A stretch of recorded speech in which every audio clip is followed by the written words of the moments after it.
Good morning, everybody. Good morning. I'm Matt Friedman with your Z89 News Update, sponsored by Kinko's The Copy Center, open 24 hours. Hey, it's been a while, about 15 years actually, and I would have never been able to say those words on the air over and over again if it wasn't for Rick Wright. There would be no Z89 without Rick Wright. Really, it's just that simple. Because he had the passion and the guts to say yes after that knock on the door you might have heard about. Because of that, we are all able to have the experience of our lives, the foundations of our careers, and for many of us, including me, the best friends we could ever have. In fact, I probably would have never ended up at Syracuse University in the first place without Rick Wright.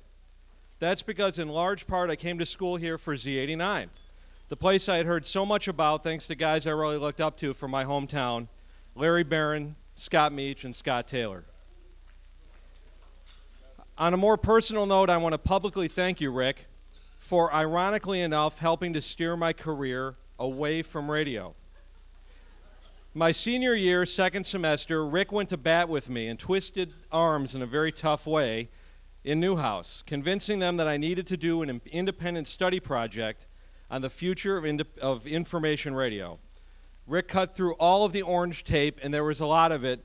My department chair in broadcast journalism thought that it was a boondoggle, and this was serious business. And I really wanted to do it to be able to gauge my career options in radio news, so Rick made it happen. 3 credits, baby, it was great. Rick and I met on Mondays, usually at the varsity, because I had no classes on Mondays or Fridays that semester. It was a beautiful thing. But through that project, I talked to industry insiders all over the country, and I was able to put it all on paper. And I learned that local information radio was past its prime.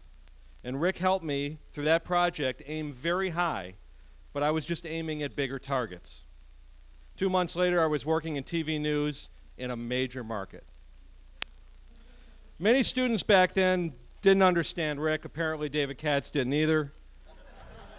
By the way, with the notable exception of Mr. Katz, most of those students who didn't quite get Rick as a teacher are not working in communications today. Rick is all about enthusiasm, about practicing your craft, not memorizing stuff and taking tests. It's a whole different kind of school with Rick. It's one of a kind around here anyway. So speaking of one of a kind, what other professor would greet me on the first day of class by shouting out my home market? Matt Friedman, Detroit, Michigan. And then he talked of the local landmarks of the area. The Windsor Ballet, Jason's, the $1 Million Saloon. This was in front of the whole class. Now, for those of you unfamiliar with the 313 area code, those are gentlemen's establishments across the river in Canada. What other professor would be okay with 4 drunk alumni calling him all weekend long from New Orleans? Now, these are the days before cell phones. We had to get calling cards out of our wallets and use payphones or the hotel room.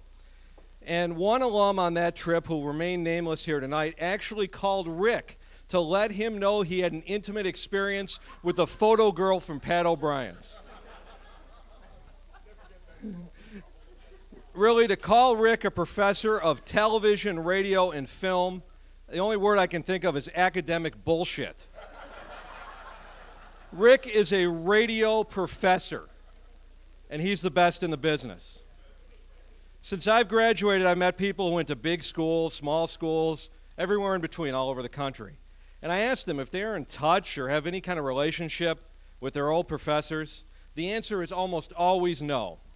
But for so many of us, Rick is still a friend, a confidant, and a source of positive energy in our lives and our careers. Why is that? Well, it's really simple. Rick is one of us. He is a broadcaster. And tonight he gets a new title. Not only is he a doctor, he's a major market talent. Alrighty. He's an act that attracts. Tonight, for the first time, he's a Hall of Famer. Ladies and gentlemen, fellow broadcasters, radio folk, please welcome a first ballot member of the WJPZ Hall of Fame, Dr. Rick Wright.